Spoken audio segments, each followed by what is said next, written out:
The Tao of Self-Confidence, episode 856.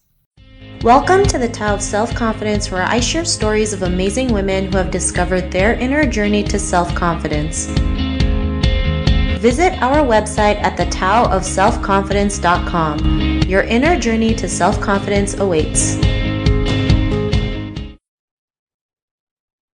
Well, hello, friend. Welcome to the Tao of Self-Confidence, where I share stories of amazing women who have discovered their inner journey to self-confidence. I'm your host today, Sheena Yap Chan, and today I have an amazing lady on the show today. She's the co-founder of Virtual Patent Gateway LLC, and I'm so excited to have her on the show today to talk about her journey and tips on confidence. So without further ado, I'm going to introduce you to Ashley Cheung. Ashley, how are you today? Maybe you can fill in a little bit more about yourself to the listeners. Thank you so much for having me, Sheena. I really do appreciate the opportunity to actually get to know you in 2022. We had some collaboration, and thank you for inviting me. So I am Ash Cheung, principal and founder of Virtual Patent Gateway, as Sheena had just indicated. My company is a virtual paralegal consultancy that support PTAB practitioners. Now, PTAB is basically in the patent space, is Patent Trial and Appeal Boards, and it is an administrative body within the United States Patent and Trademark Office, USPTO. So for about 20 plus years, I've been supporting patent attorneys in the private industry, and in 2020, I decided to come out and started my own consultancy. That's kind of the beginning of the story. Awesome. Well, thanks for sharing that. And I know it's not always easy to go out there and start your own thing, especially as Asian women. You know, we've been conditioned to live one certain way. And especially in the law industry, you know, the representation of Asian women, it's like next to nothing, right? So I'm glad you're able to go out there and make that path, you know, because it takes a lot of confidence to forge your own path and go do things on your own, especially in 2020 when, you know, the world was kind of stuck or at home, right? So thanks for sharing that. And Ashley, what's your cultural background? I am actually Chinese American, first generation from Hong Kong. My family actually immigrated from Hong Kong in 1985, and we kind of like went to different states. My parents decided that at some point started a Chinese restaurant. So we first landed in Virginia. Then we moved over to Lawrence, Kansas. So there's not a lot of diversity there at the time, especially. And we just did what most immigrants do, work hard and learn English, because English is not my first language. And in between like schooling and education and trying to balance family responsibility, there's a lot of things to handle. So I actually pretty much, besides Hong Kong, Virginia, I sort of grew up a majority of the time in Lawrence, Kansas. And I did my high school undergrad in political science and East Asian languages and cultures. And then I did an interdisciplinary study of ELAC, East Asian languages and culture, from the University of Kansas. Rock, chalk, Jayhawk. Awesome. Well, thanks for sharing that. And Ashley, what's your favorite self-confidence quote? So this one is from Eleanor Roosevelt. You wouldn't worry so much about what others think of you if you realize how seldom they do. I love that. It's so true, right? I mean, we are always so afraid of what other people might think of us or if they care about us, or most of the time people are too worried about their own things, right? They're not really thinking about you. And if they are, like, you have to understand, you know, it takes a lot of work to work on it takes a lot of work, right? To learn to let that go. It's not easy, but once you keep working on yourself and learn to let that go, because no matter what happens in your journey, there's always gonna be haters. There's always gonna be people who will disagree with you. But most of the time, they're really worried about themselves versus thinking about you, right? So I love what you mentioned, that quote that you mentioned by Eleanor Roosevelt. And in your own words, how do you define self-confidence? I mean, traditional dictionary definition, right? It was basically it's a feeling of trust in our own ability, qualities, and a judgment And it's basically that feeling of, yes, I can, like the Thomas Choo-choo train. Yes, I can. Well, I think that things get a little bit complicated when you are dealing with intercultural issues. And that's what I studied when I was in college in my master program. So I'm going to talk a little bit about that. So self, especially in collective culture, it's sort of a taboo. Traditionally, so cultural orientations, there's like collectivism, which is Asian culture, some Greek culture, Middle Eastern cultures. Western culture tends to basically the focus is on other people and what you do as a self, as one person, you wanted to fit into the group and not necessarily kind of stay in your lane, make sure that you foster that harmonious relationship and not necessarily rock the boat, just a lot of people pleasing so that no one is kind of like, you just kind of please the group. And so sometimes yourself is lost and in compromising a lot of different values. And in Western cultures, I know that it's individualism because that's what the literature also said. And people tend to focus on individual freedom, freedom of speech, a lot of basically self is, the concept of self is magnified. So for me, for a long time, I couldn't really think about myself. I'll do my thing, but for the most part, I was such a people pleaser in school. I want to make sure that I get good grades. So I don't like become like the talk of the town because my parents own a restaurant, right? And then I'm actually surrounded by a lot of faculty. So and thank God I made good grades. So that was good. But there was just, I think for a long time, the self was lost. And honestly, not until, and then when I go into profession, legal profession and otherwise, I used to want to be in doing policy research in think tank because that's what, I was very academic oriented. But then at some point, I accidentally fell into the legal profession. Started with a temp job and then eventually, this is something that I can actually do. And then before you know it, I actually did well in it. So I kind of stay in there for about 20 some years.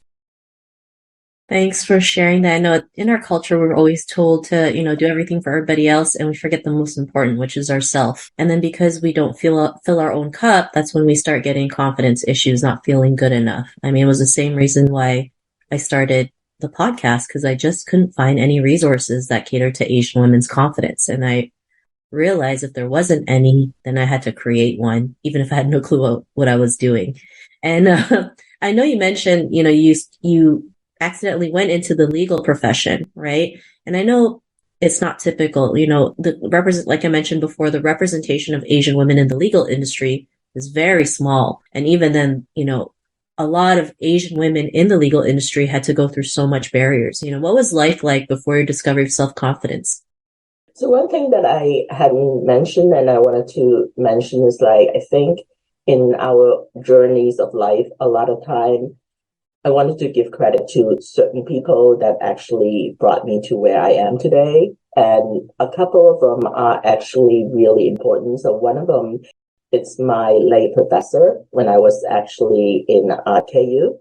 And he was my thesis advisor. He is no longer here, but he was a Harvard Law graduate. He was a professor and a scholar for, I guess that's actually MIA, Master of International Affairs at Columbia U. So this professor was, for some reason, he saw so much in me, more than I actually believe in myself, especially at the time. And he invested so much of his time, resources. I was his research assistant, and he even provided me with, basically he had me house sitting his place while he was on sabbatical because he knew that I needed a sort of like a quiet and secluded place to do my thesis.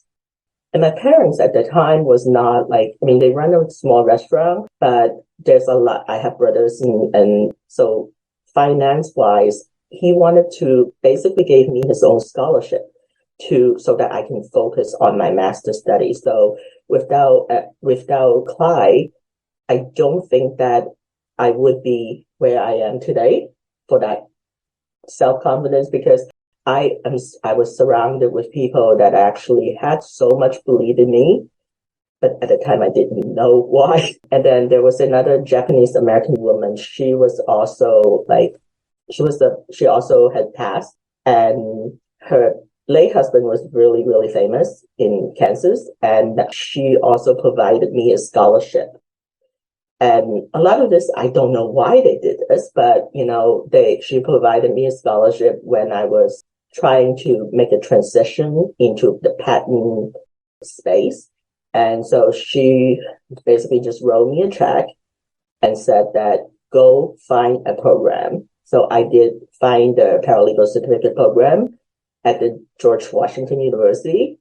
And after that, like I got basically scooped up by a law firm and said, we want you to work in our patent group.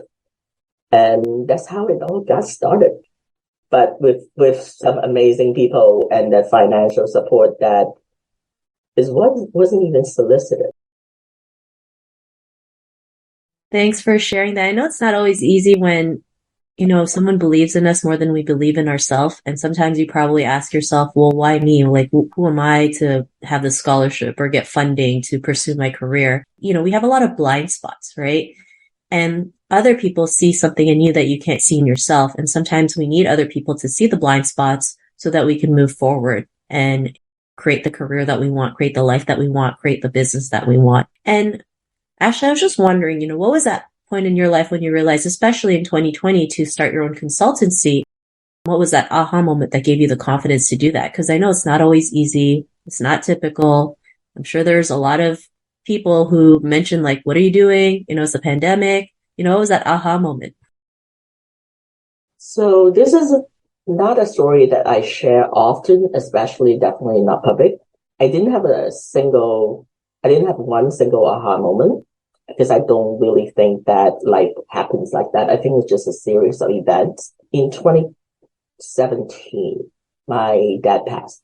When he passed, it was like within 4 hours because we did not know that it was going to happen. He literally just fell in at a Chinese restaurant. How ironic, right? He was, basically working as a chef and running his own business. And then he fell. And then within 4 hours, from the time that the ambulance came and get him to the point that he was basically certified, it was 4 hours. And I really realized how fragile life could be.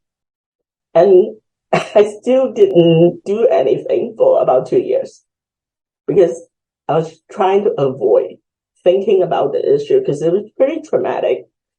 And so I keep thinking that, okay, I'll just keep doing what I'm doing and see how things go because I have mortgage to pay for and I make good money for a liberal art degree. And then at some point, I think 2 years have gone by and I was still working so much. And litigation life, it doesn't matter what firm you work for. A lot of it, this is just what the industry requires. And being a people pleaser, I'm like, okay, yes, I can, but it's all for other people. Then somehow by like 2019, I just really didn't have it in me to keep pleasing other people anymore. So I started thinking, and there were also a lot of outsourcing in the legal industry. So I started thinking, what would it be like if I were on the supplier side? Because when I worked at a law firm, we would have 10 contracting attorneys. But what if I am a supplier? I don't necessarily want to create a biggest firm. I just wanted to have some work-life balance myself. And when I failed to manage expectation for all these years, I just know that I have to do something different. Because people are going to say no to you if you have to basically tell them that I'm going to change. I'm not going to do all of this stuff. What would your evaluation be like? So I think that that's when I decided that I'm just going to focus on myself. Because I have a mom to take care of too. Since my dad passed, my mom lives with me and I adore her. But I think a lot of time it's just that I just was so tired, burned out, and in terms of trying to live other people's life. So that's what I decided to do. Got my basement set up. It's like virtual patent gateway. I was just on another podcast earlier this week and basically talking about how virtual patent gateway come to be.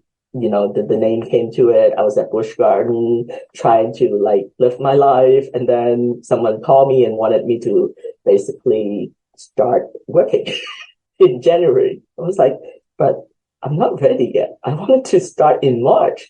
So honestly, Virtual Patent Gateway started in January, pre-pandemic.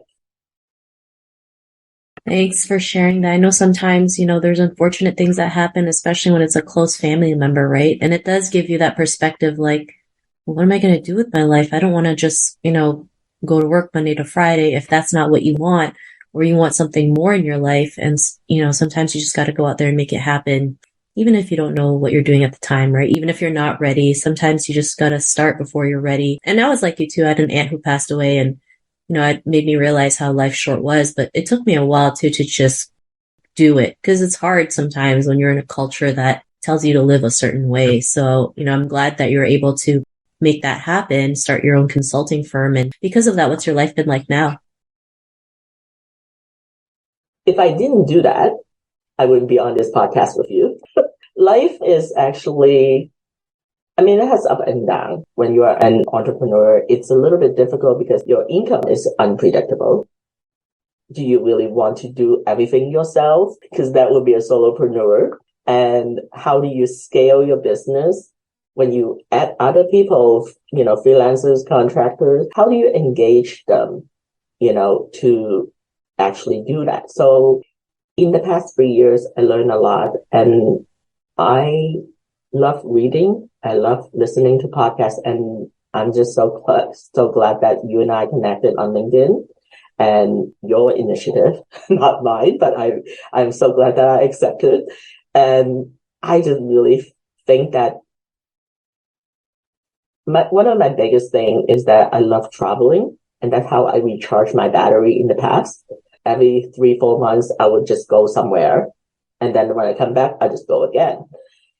But I have to tell you that one of the most amazing things is that I was in Europe earlier in October, and it was like for my birthday celebration, basically. And also I hadn't gone out anywhere of the United States for 3 years. So I brought my laptop, and I was a little bit apprehensive about how that would all work with, my contractors and my team on there. But, there's just a lot of apprehension there.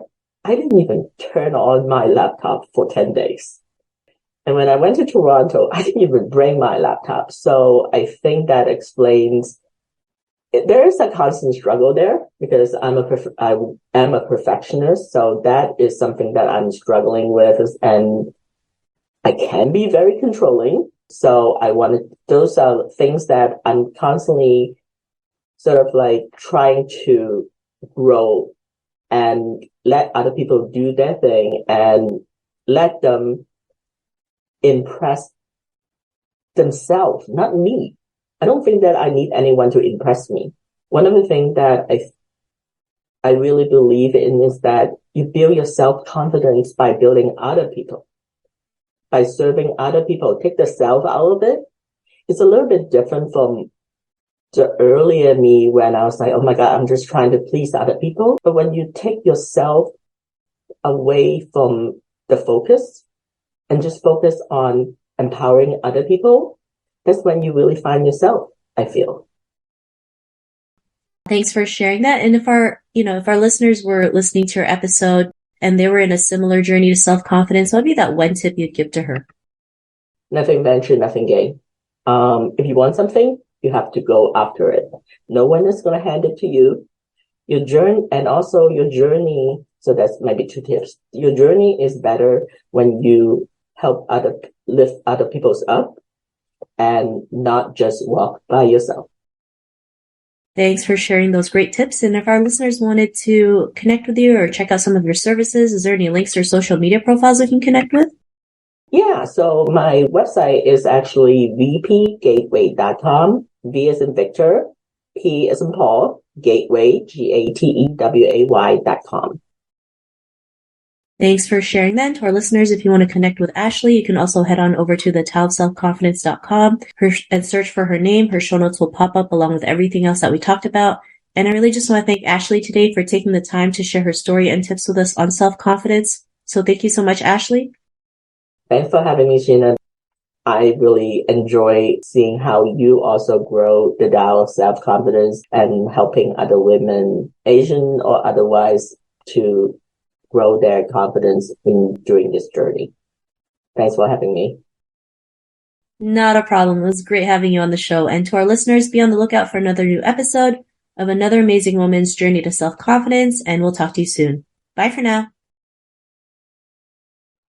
Thank you for tuning in to another amazing episode of The Tao of Self-Confidence. You can order your copy of Asian Women Who Boss Up book by visiting our website at thetaoofselfconfidence.com. Your inner journey to self-confidence awaits.